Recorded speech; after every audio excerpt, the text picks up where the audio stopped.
Assalamualaikum warahmatullahi wabarakatuh. Bismillahirrahmanirrahim. Nahmaduka ya ghafuru ya syakuru. Mashalli wa sallim barik ala sayyidina maulana Muhammadin wa ala alihi wa sahbihi asma'in nama ba'du.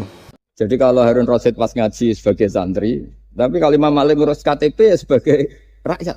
Ya antri, ya beliau yang datang. Jadi itu sudah ada percontohan hubungan yang sangat elegan, yang sangat saling menghormati antara seorang umara, yaitu zaman itu Harun ar-Rasyid dengan Imam Malik. Padahal kitab Muwatta itu kitab yang sangat luar biasa. Akhirnya suatu saat anak-anaknya Harun Rasyid itu disuruh ngaji. Niku penggaweannya niku pekerjaannya itu suruh bawa kendinya Imam Malik kalau mau wudu. Pernah suatu saat Imam Malik wudu, yang mengucurkan air itu putranya Harun ar-Rasyid. Hanya dikucurkan ketika membasuh wajah dan tangan. Pas Harun Rasyid lewat, dinasihati juga. Halla ghusal taqodamaihi. Harusnya kamu tidak hanya mengucurkan untuk wajahnya, juga untuk kakinya. Padahal itu anak seorang presiden. Jadi betapa dulu itu harkat dan martabat ilmu itu sangat dihormati. Nah, kenapa demikian? Karena ilmu ini yang membentuk sebuah bangsa. Jadi kalau kita berpikir jernih ya, oke kita ada BNN ya, polisi yang nangani narkoba, terus ada beberapa jabatan atau institusi negara yang bisa mengawal kecurangan, misalnya ada KPK, ada BPK dan sebagainya. Tapi tanpa masyarakat dibentuk kiai dan dibentuk norma-norma agama, itu capek. Mayoritas orang tidak mencuri, itu ya barokahnya dididik kalau mencuri itu dosa, kalau nanti masuk neraka. Sebelum ada KPK dan BPK, itu orang tidak nyuri ya sudah banyak. Karena memang nggak nyurinya itu faktor agama, bukan karena takut KPK. Artinya tanpa agama, tanpa nilai-nilai norma, itu nggak bisa kebayang Indonesia. Karena orang nanti nggak maksiatnya atau nggak salahnya itu takut aparat, bukan takut Tuhan. Makanya kalau guyonan anekdot khas itu, ada orang melanggar rambu-rambu, ketangkep polisi. Kamu nggak tahu kalau ini larangan? Ya tahu Pak. Kenapa tetap melanggar? Karena nggak tahu Bapak di sini. Itu menunjuk polisinya. Itu khas Indonesia. Jadi kalau nggak melanggar itu karena takut aparat, bukan karena kesadaran hukum. Tapi kalau urusan rambu-rambu itu seperti itu. Tapi kalau urusan orang nggak zina, nggak maling, nggak korupsi, itu hampir mayoritas orang Indonesia itu karena takut azab Allah atau takut dosa.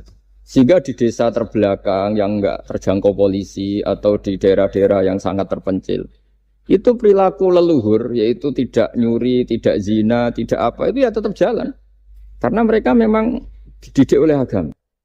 Sehingga keinginan kita terbesar adalah bahwa sesuai konsep Imam Ghazali, al-ulama wal umara tau'amani. Jadi ada sinergi lah antara ulama dan umara. Dulu biasa raja-raja itu ngaji sama ulama. Tapi ulama juga biasa antri di kerajaan untuk ngurus administrasi negara. Jadi beliau-beliau ya bisa sebagai rakyat, tapi juga sekaligus sebagai guru. Karena beliau-beliau ini orang-orang yang bisa menanggalkan egonya. Lalu kenapa kerajaan dulu itu begitu kuat? Ada contoh paling populer dalam mengelola negara, yaitu Umar bin Khattab. Itu Sayyidina Umar bin Khattab. Itu bajunya, jubahnya itu ada 12 jahitan, saking jeleknya. Jadi saking jeleknya itu 12 jahitan. Ada pernah seorang kiai yang cerita, ketika Baitul Maqdis itu ditaklukkan oleh pasukan Umar, itu beliau harus naik unta dari Madinah sampai Yerusalem. Karena kerajaan yang ditaklukkan itu membayangkan Umar itu seorang presiden, seorang khalifah pasti wah. Itu ternyata pas sampai gerbang Yerusalem itu Umar itu yang nuntun unta. Karena ketika unta itu hanya satu, sama pengawalnya bilang, saya mau naik unta asal gantian. Ya 2 kilo Umar naik, 2 kilo ajudannya yang naik. Sampai Pak. Lepas mau pintu gerbang itu pas giliran Umar yang nuntun. Kata ajudannya, kali ini jenengan yang naik saja. Enggak, saya enggak mau bohong. Jadi yang disambut ya ajudannya. Karena ajudannya pakaiannya lebih bagus dan Umar pakai tadi jubah yang berjahit 12. Jadi betapa orang-orang dulu itu ketika jabat itu malah tasawuf. Karena tadi dipandu oleh agama. Setelah itu ada beberapa sahabat yang usul, ada pesta gitu karena ini hari kemenangan. Kata Sayyidina Umar, Inna Allaha ta'ala ayyara qauman Faqala adhabtum thayyibatikum fi hayatikumud dunya wastamta'tum biha. Di antara kritik Allah kepada orang-orang yang enggak benar adalah jatah kenikmatan kamu sudah kamu habiskan di dunia. Maka di akhirat sudah tidak ada jatah. Maka kata Umar, astabqi thayyibati. Jatah-jatah kenikmatan saya biarkan utuh. Maka tidak saya nikmati sekarang. Nah makanya ini saya sekaligus minta sama BUMN, pokoknya gak usah lah ngundang saya, ribet. Selain ribet ya soalnya ngaji saja. Saya ini jadi kiai itu ya bingung. Ya sering dihormati orang, dicucuk, kadang disangoni. Kalau kadang ya mikir, nak jatah kontak terus piye. Makanya saya tuh ya sering ngebes, ya biasa saja hidup saya. Karena saya tidak ingin jatah saya ini habis. Tapi kadang-kadang orang itu ingin berlebihan menghormati kiai. Saya berkali-kali bilang, ketika ada orang menghormati saya itu yang repot saya. Yang menghormati benar karena menghormati kiai. Tapi kiainya yang masalah kan. Kalau tidak bisa ngelola hatinya jadi tamak, jadi gitu. Makanya ini kan ya sudah saya tetap sebagai kiai ngajarkan ikhlas. Makanya guyonan di kitab-kitab dulu. Kalau ada orang cantik sowan kiai itu kata kiainya, saya yang bingung. Kamu melihat saya ibadah, saya melihat kamu masalah. jadi tapi kalau kiainya agak soleh ya enak sama-sama seneng kan. Masalahnya kita ini soleh, paling enggak berusaha soleh. Ya, jadi kalau Pak Aryo sowan sini itu dia benar, sudah sopan lah sama kiai, beliau pejabat sopan. Saya yang masalah kan, misalnya saya ke Jakarta terus ingat Pak Aryo ingin difasilitasi, saya kan jadi repot. Makanya kemungkinannya kecil, kalau saya ke Jakarta tak hubungin itu kecil, dan tidak perlu tersinggung. Saya selama ini ya sering ke Jakarta ya biasa. Saya hampir per 3 bulan, 4 bulan datang ke pondoknya Pak Kures. Ya jarang hubungi pejabat. Ya sudah kalau mau ngaji aja. Nah, kenapa saya menekankan ikhlas? Karena ini kan acara khataman. Di antara pokok dari ajaran Quran adalah wa ma umiru illa liya'budullaha mukhlishina lahuddin. Jadi kalau sudah berani beragama, ya kita harus ikhlas. Dan saya berkali-kali bilang, ikhlas itu mudah. Harus dilatih. Saya berkali-kali memberi analogi itu gampang sekali. Lama sekali kita bilang, kalau yang putih itu putih. Lama sekali kita bilang, yang hitam itu hitam. Itu tidak ada yang gaji. Kenapa kita mengatakan tembok ini putih? Karena memang putih. Kenapa orang mengatakan peci itu hitam? Ya karena memang hitam. Itu tidak ada yang gaji. Dan semuanya ngomong seperti itu. Tapi pas Anda ngomong Allah itu Tuhan, minta masuk surga. Pas hubungan dengan Tuhan itu selalu tidak ikhlas.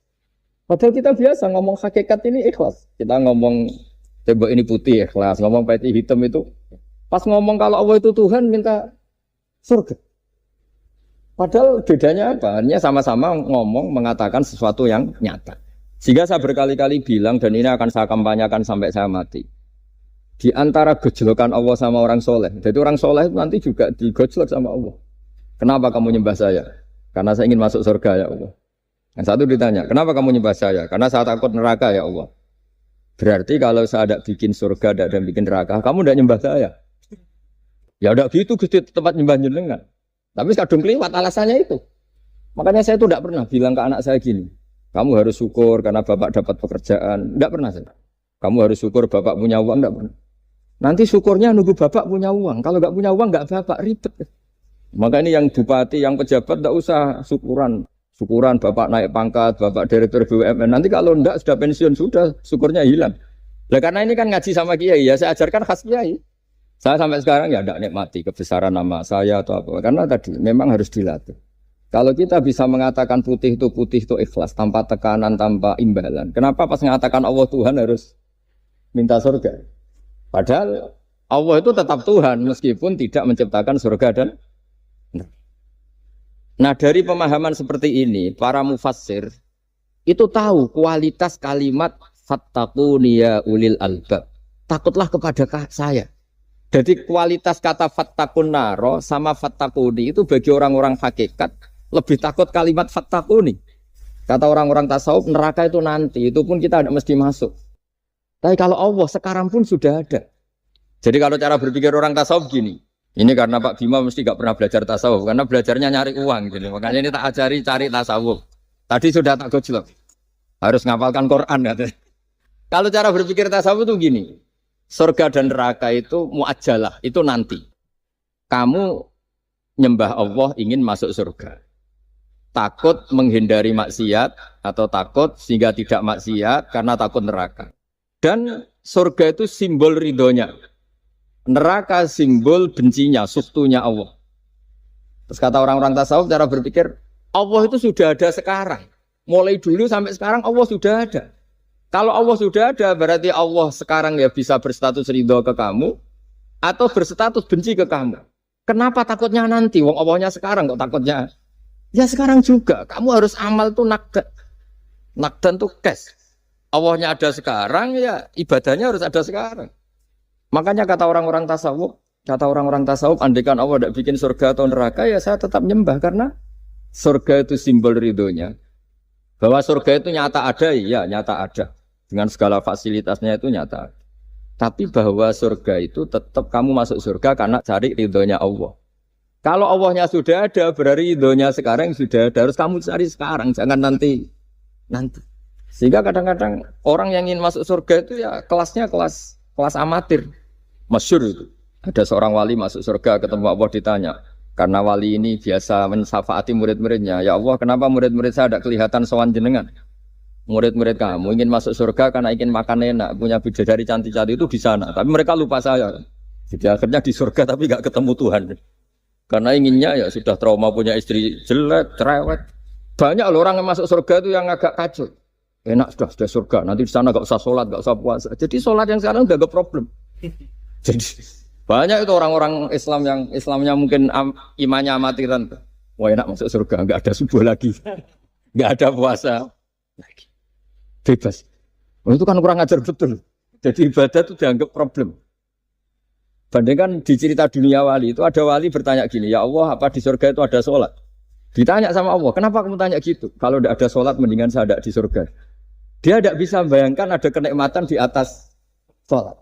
Nah kalau jenengan kan nggak bisa membayangkan kalau di surga masih disuruh sholat. Sampai sekarang aja kita tahu berhentinya sholat itu kapan. Kalau sampean tanya gitu, kalau ingin berhenti sholat nggak wajib, majnun. Jadi orang gila langsung enggak wajib. Jadi artinya harus dilatih ilmu-ilmu tasawuf seperti ini supaya hidup itu nyaman. Hidup itu nyaman. Dulu Pak Imam ini ada Pak PJ Rembang. Itu dulu ada seorang raja didatangi ulama. Gimana cara saya tidak nikmati jadi seorang raja? Ulama itu nasihatinya gampang. Dia omongin gini Pak Arya. Pak Raja kalau kamu di Sahara, di padang Sahara, kemudian Anda kehausan. Kalau tidak minum satu gelas air, Anda mati. Apakah? Terus kemudian yang punya air bilang gini, kamu tak kasih air, tapi syaratnya kerajaannya kasihkan saya. Kamu kasihkan apa milih mati? Wah ya milih dikasih air. Mendingan enggak jadi raja tapi hidup. Terus la tafrah bimulkin la yusawi kak samain. Kamu jangan bangga dengan satu kekuasaan, dengan satu kerajaan yang nilainya sama dengan segelas air. Akhirnya dia terjadi raja yang soleh karena ternyata apa? La yusawi kak samain, tidak sama atau ya nilainya itu masih kita-kita yang rakyat yang tidak jabat. Misalnya masyarakat, itu ya harus berpikir gitu. Orang tidak jadi bupati tetap hidup, nggak jadi pegawai BUMN tetap hidup. Tapi kalau nggak minum air itu mati. Dan rata-rata rakyat itu bisa minum air. Artinya apa? Kita dan mereka itu sama-sama punya nikmat yang pokok, yaitu sadur rumpi, nikmat yang bisa mempertahankan kehidupan. Jadi nikmat selain itu tidak pokok. Sehingga orang itu bisa jadi wali. Jadi ini resep jadi wali. Jadi wali itu udah harus tirakat dalail terus gak pernah makan nasi itu enggak, itu keberatan. Jelas sebagai ibu enggak mau itu, mesti enggak mau itu. Mesti enggak mau. Ya enggak mau ya enggak bakat. Jadi sudah pasti enggak mau.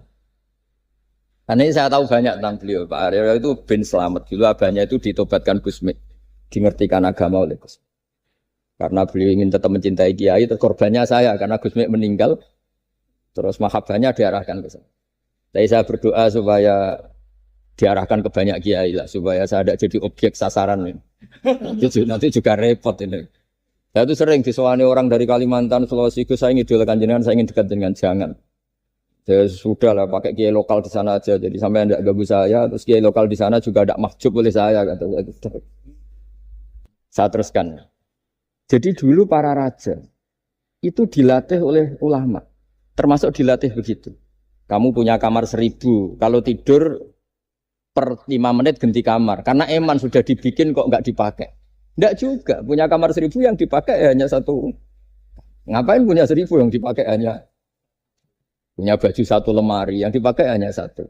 Apa mentang-mentang bajunya 5 terus pakai rangkepan sampai 5. Punya mobil 5 yang dipakai ya.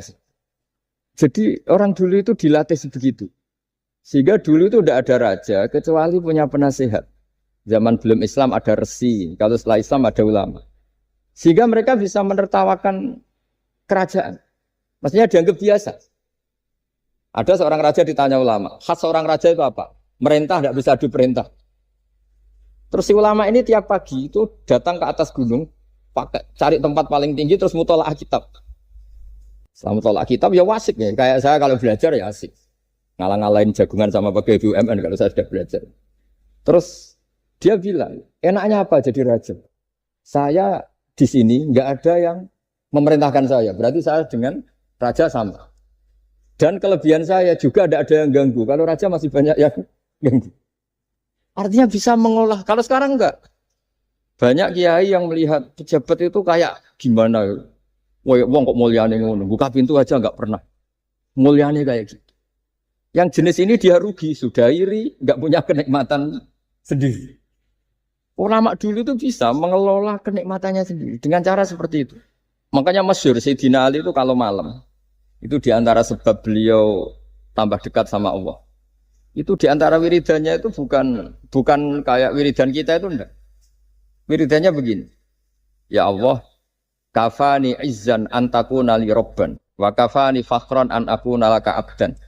Saya sebagai manusia ini sudah sempurna. Punya Tuhan engkau. Tuhan yang maha dahsyat, maha top. Kayak apa nyesalnya saya kalau punya Tuhan yang hanya sebuah batu. Hanya pahatan batu.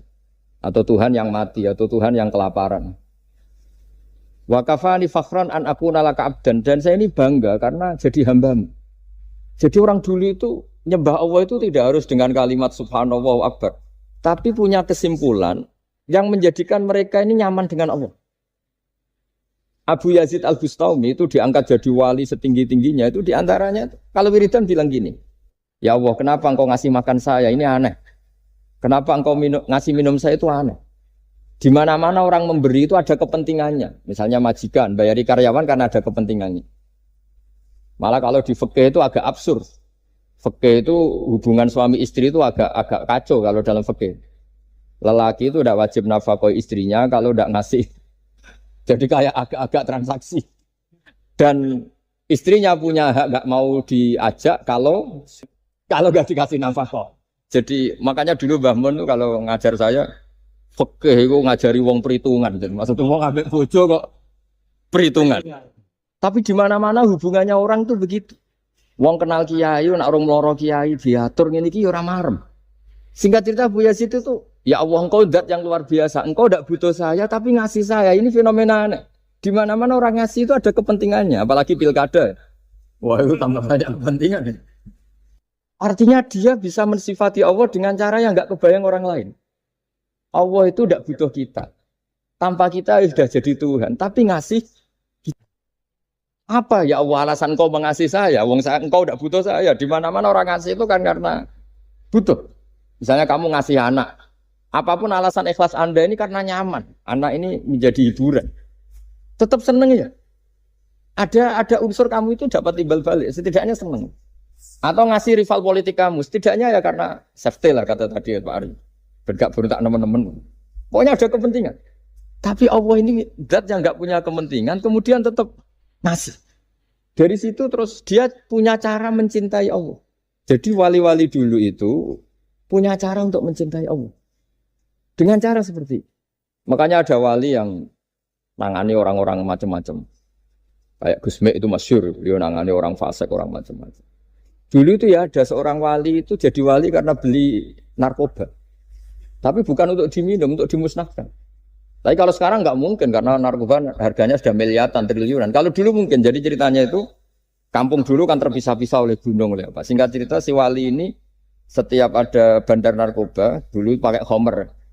Homer kalau dulu arak. Dibeli sama dia. Dibeli terus setelah agennya pergi, dilarungkan, pokoknya dibuang. Begitu terus. Suatu saat si pengedar narkoba ini heran. Kampung situ itu selalu tak kirimin khomer kok gak ada yang mabuk. Tapi dibayar cash. Malah masih orang ini meninggal wangi. Ternyata dia tidak ingin kampungnya itu mabuk. Sehingga dicegat di jalan supaya khomer ini tidak sampai ke kampung. Nah, sekarang kan tidak mungkin narkoba semahal itu.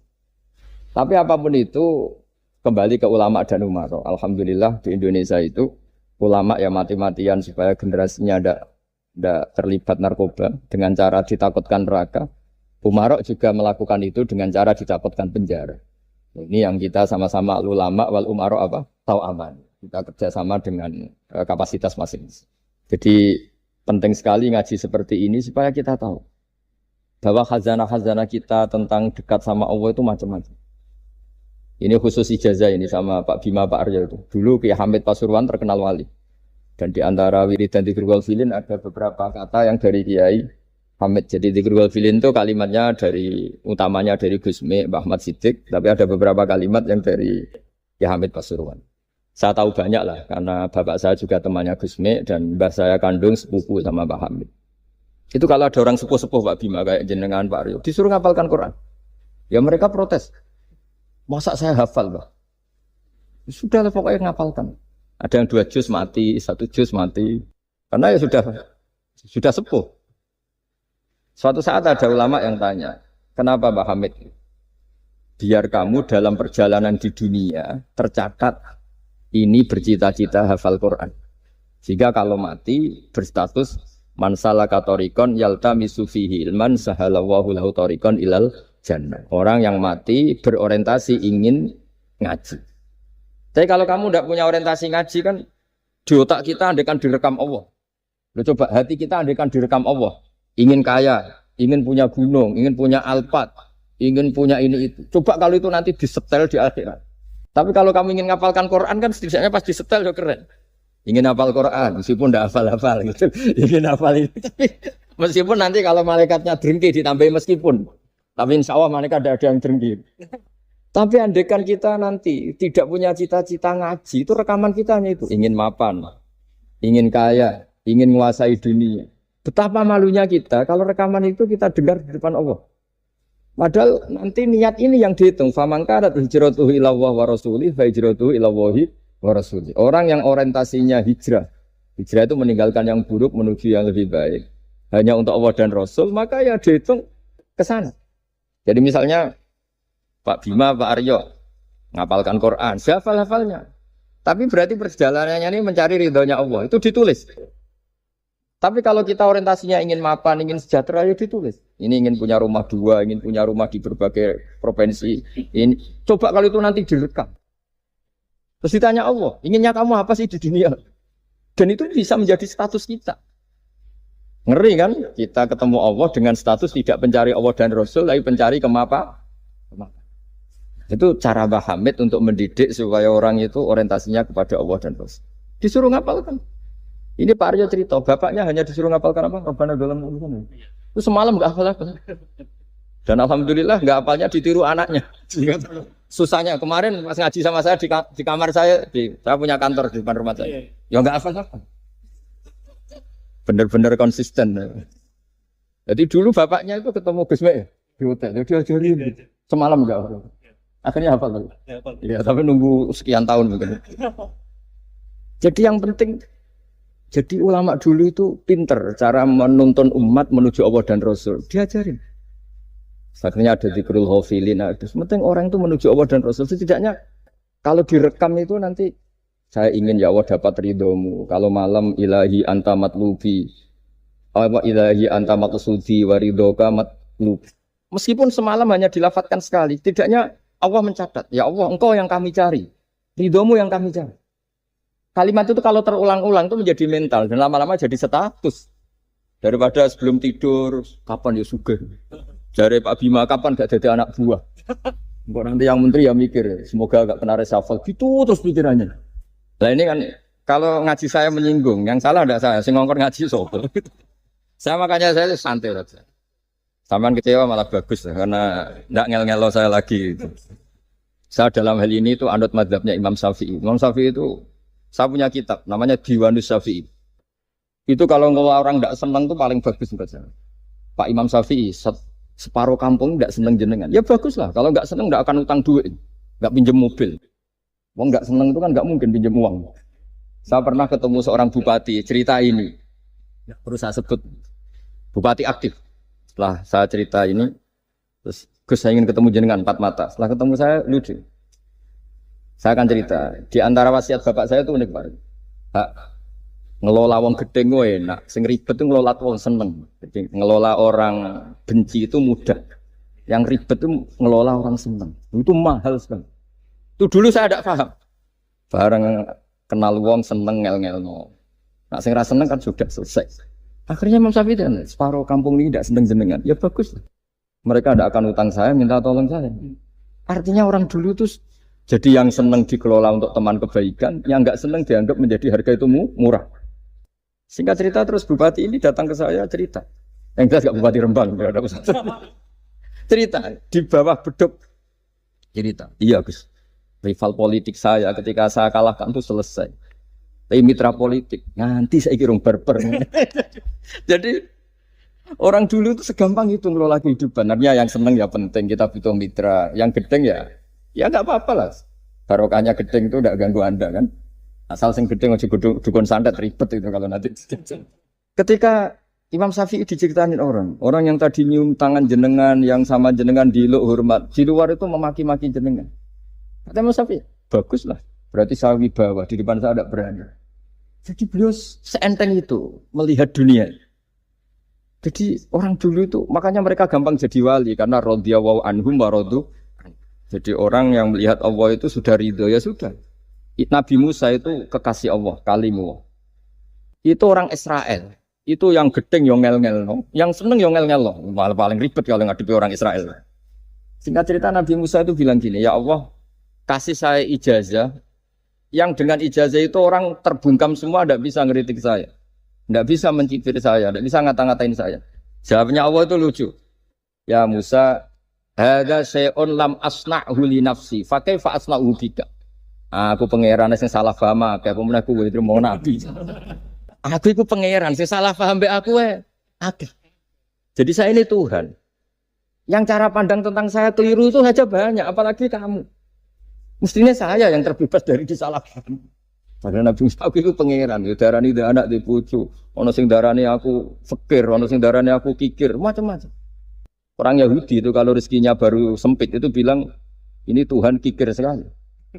Sampai Allah qala alladziina qalu inna Allaha faqir. Pejabat juga gitu, kalau salah kebijakan juga dihujat. Ini tidak mensejahterakan rakyat. Itu kalau lapor Allah jawabannya gitu, kamu pejabat salah pahami ribet, saya Tuhan saja disalahpahami. Jadi orang dulu itu segampang itu ngelola hubungan dekat dengan Allah. Jadi pakai rasa.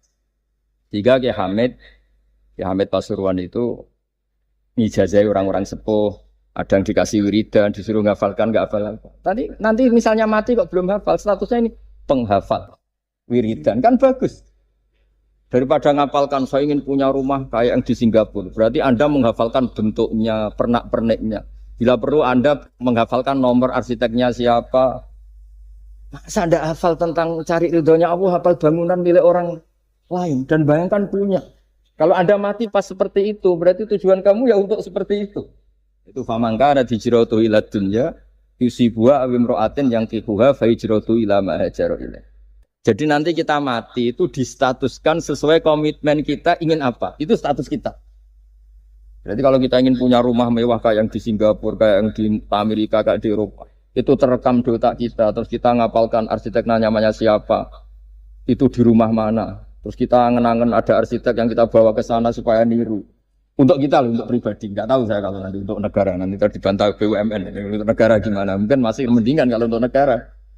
Kalau untuk pribadi, singkat cerita akhirnya kiai-kiai dulu itu bikin gerakan hafal Quran sama orang-orang sepuh yang jelas secara lahir nggak akan. Tapi butuhnya adalah ini sudah punya perjalanan menuju ini. Menuju ini yang nanti menjadi status. Jadi misalnya Pak Imam ini PJ Rembang beberapa kali ngaji misalnya. Statusnya gitu. Ini ngaji sama Gus Baha, ini ngaji sama siapa. Ditulis dan itu statusnya karena keinginannya memahami itu. Ya dunia sambil lewat saja. Tapi kalau kebalikannya, urusan dunia detail, arsiteknya siapa, bangunan gini habis berapa, kalau kurs rupiah berapa, untuk pribadi, itu detail. Pas urusan ngaji sekenanya, kadang sampai punya guru aliran sesat apa nggak tahu karena pas urusan akhirat sekenanya, akhirnya ya sedapatnya. Ternyata ada guru, ada kiai tapi dukun. Saking sekenanya urusan akhirat, tapi kalau urusan dunia makanya banyak orang ditipu oknum ya. Oknum yang sebenarnya enggak kiai tapi ngaku kiai, sebenarnya dukun. Itu saya kadang ya seneng. Senengnya itu betapa mereka diingatkan. Urusan dunia enggak pernah ketipu, kok urusan akhirat ketipu. Berarti apa? Urusan dunia detail, urusan akhirat enggak detail. Sampai dukun bermacak kiai saja sudah bisa nipu. Sementara kontraktor asing yang mau nipu tidak bisa karena dia ngerti detail. Jejak rekamnya apa gitu. Tapi kalau nyari kiai sekenanya. Ini tidak nyindir ngomong fakta. Ya cobalah itu diangen-angen lagi. Terus ini yang terakhir ini khusus pada teman-teman saudara-saudara kita yang nangani khatamannya Gusme. Saya tadi ngasih naskah ke Pak Aryo supaya sampai ke beliau-beliau. Saya yakin beliau-beliau sudah punya, tapi supaya ini tambah mantap bahwa kita saling menguatkan. Ini saya baca ya. Ini kitab yang dipakai referensi tim lajnah penerbitan mushaf Arab Saudi dan seluruh dunia, termasuk saya. Jadi tradisi khataman kita, tadi kan kita bicara khataman. Ya saya ulang lagi, tradisi khataman kita itu kan justru ditutup dengan wa ulaika humul muflihun, ya. Jadi tidak minal jinnati wan nas, tapi diakhiri wa ulaika humul muflihun. Jadi khataman kita misalnya minal jinnati wan nas, biasanya yang baca Quran terus baca Fatihah, terus awal Baqarah sampai wa ulaika humul muflihun. Nah tujuannya adalah supaya kalau khatam itu memulai lagi. Ya kalau langsung an-nas minal jinnati wan nas berarti dia bangga dengan berakhirnya baca Quran. Pertanyaannya, dengan Anda ketemu Allah, seneng ya jagunganmu aku sebar. Betapa buruknya kita jadi hamba. Kayak kita dulu ketika ngaji. Nah baru hure ngajine wis bar. Berarti nganggep guru itu problem. Makanya bangsa Indonesia itu ya agak lambat pinter karena sekolah juga ada anggap problem. Pas masuk merengut, waduh sekolah. Pas bubar menang, waduh sekolah. Jangan-jangan kita sholat juga gitu, ono adzan, waduh adzan. Jadi ini belum makam wakuroto ini bis sholat. Padahal cirinya orang baik itu menikmati sholat.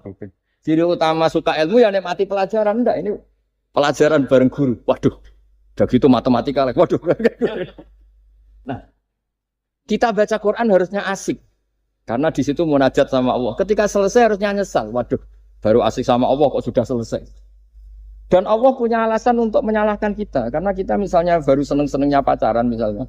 Kan tidak mau akhir. Kenapa pas seneng Allah seneng berakhir? Nanti kalau kamu ditanyakan gitu tidak bisa jawab. Nah pakai analogi itu makanya jangan pernah merasa akhir kalau baca Quran. Minal jinnati wan nas, terus baca Fatihah, terus memulai lagi. Wa ulaika humul muflihun. Sebagai bukti ya Allah, ini khataman sementara. Tapi saya akan berlanjut lagi, terus dimulai betul. Jika ijazah kiai-kiai kuno kalau orang haji atau umroh itu supaya kuat haji lagi, kalau ijazah kiai kuno itu sederhana. Disuruh ngomong gini, Ka'bah, ini saya mau pulang, nilai rumah. Nanti kesini lagi, gaya gitu. Sudah pulang. Jangan setelah selesai ibadah haji senang karena mau pulang. Berarti ibadah dianggap problem, rumah dianggap segala-galanya. Jadi itu ada filosofinya. Nah, ternyata tradisi seperti itu mudawan. Mudawan itu dibukukan. Ya, saya baca ini di kitab Ghoisun Naf'i, karangan Imam Waliwah As-Sofakusi. Saya baca saja. Nanti yang ngerti bahasa Arab biar diartikan sendiri, yang nggak ngerti nanti saya bantu. Takmilun.